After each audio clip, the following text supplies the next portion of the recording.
Hey everyone, I was browsing the LYT conference agenda today. This is the conference organized by Nick Milo and it's happening this week. And there was one session by Laura Evans-Hill that captured my attention, and this is called the Atomic Visuals to Organize Your Ideas, and this is going to be happening on Friday. And as I was browsing Laura's Twitter feed, I noticed a couple of very interesting visual frameworks that she posted. And so I added these to my vault, or started to add these to my vault.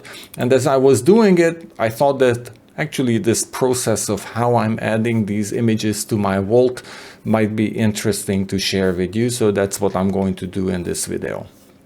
Because what I did is I added, first of all, the source. So the Twitter feed from where I took this image from. And if I click this, then of course the thread comes up and I can see the different frameworks that she has posted. As well as I added some metadata that now I can look at this image and I can navigate to, of course, Laura's page where I inserted the image, but as well as I can navigate to the topic of the visual vocabulary, which is something I learned from Verbal to Visual, and Verbal to Visual is a YouTube channel by Doug Neal. But coming back here, the point I want to show you is that I added some additional metadata to this drawing so that I can find it in my vault later on. And if I open up this page in Markdown view, then you can see that this drawing has additional metadata. It has the name of the author, Laura, as well as it mentions the parent node, visual vocabulary, and I copied this summary from the tweet, which is very helpful because if I'm looking for a page or for a visual representation of a mindset shift or any of the other words mentioned here, then simply searching my vault, I'm going to be able to find this drawing. But so let me show you how I inserted this image here. And as I said, I still have one more to go. So I'll walk you through the process. First of all, I'm inserting these images into an Excalidraw drawing. And the reason for that is because if I just paste the PNG image, I'm not able to add metadata. The way I do it is I bring up the command palette with Control P, and then from the Excalidraw actions, I choose this action right here, create a new drawing in the current pane and embed into active document. So this creates a blank drawing, which I'm going to change to light mode. I usually have these drawings in dark mode, but because these images have a white background, I think light mode is going to be better in this case. And then I come to Twitter and I look for the last framework, and this is the 9 abstract frameworks to visualize ideas, I guess. So I'm going to rename this to 9 abstract frameworks to visualize ideas, like this. And I'm going to copy this image. I'm just simply going to copy the image and paste the image right here. I'm going to then copy the source. So I'm going to copy the Twitter link and I'm going to type here source Twitter, and here's my link. Now, the reason I wrote source like this with 2 colons is because this now becomes a data view field. Let me show you. So if I open Markdown view, then you can see that this text element is actually a data view field at the same time. But I'm also going to add a couple of more information to this page. I'm going to add a metadata tag. And this is the export dark mode, I'm going to change this to false.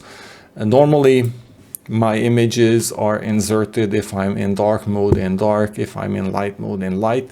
This one I always want to insert into my document in light mode. And I'm going to add some metadata here. The author,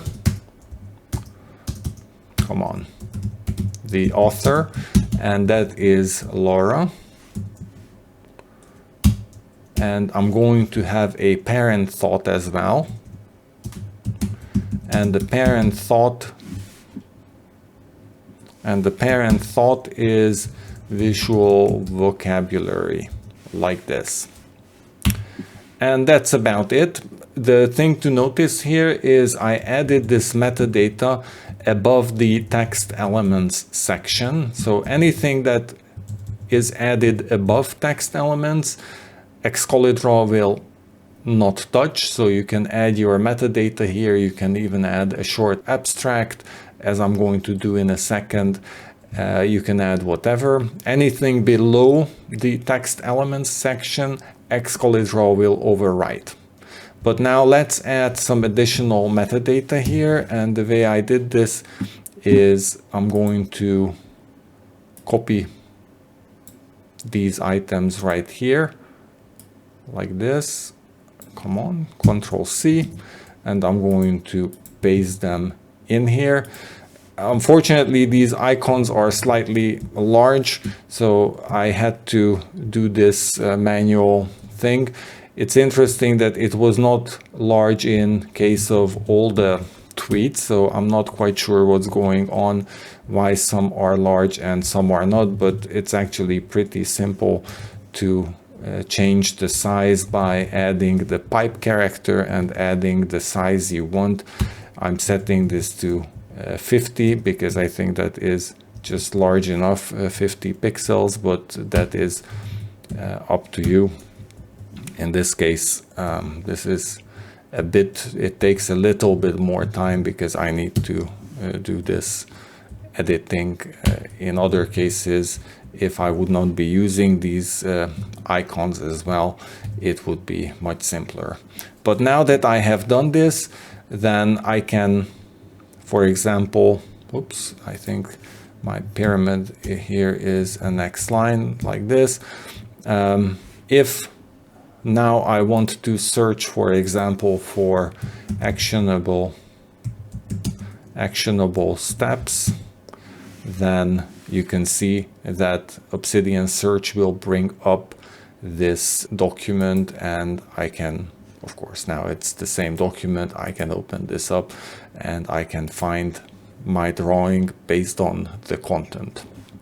Also, if I open up ExcaliBrain, then you can see that these 9 abstract frameworks to visualize ideas is now also linked to my visual vocabulary. So if I open up my thought or my note for the visual vocabulary, then I can see my different visual vocabulary items as well as all the other notes. And if I open this page right here, then I can navigate back to Laura, and from Laura I can find the session, this atomic visuals to organize your ideas, which was at the conference, and I can also see the date when it happened. So it's all nicely linked into my documents. The image is not just simply a pasted PNG image, but it's embedded into my vault and it's easy to find later on.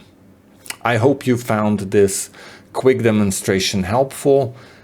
I really enjoy navigating my documents using ExcaliBrain, and I find that adding such metadata increases the likelihood and the ease of finding this data later on. So I think it may take a few minutes to add the additional metadata.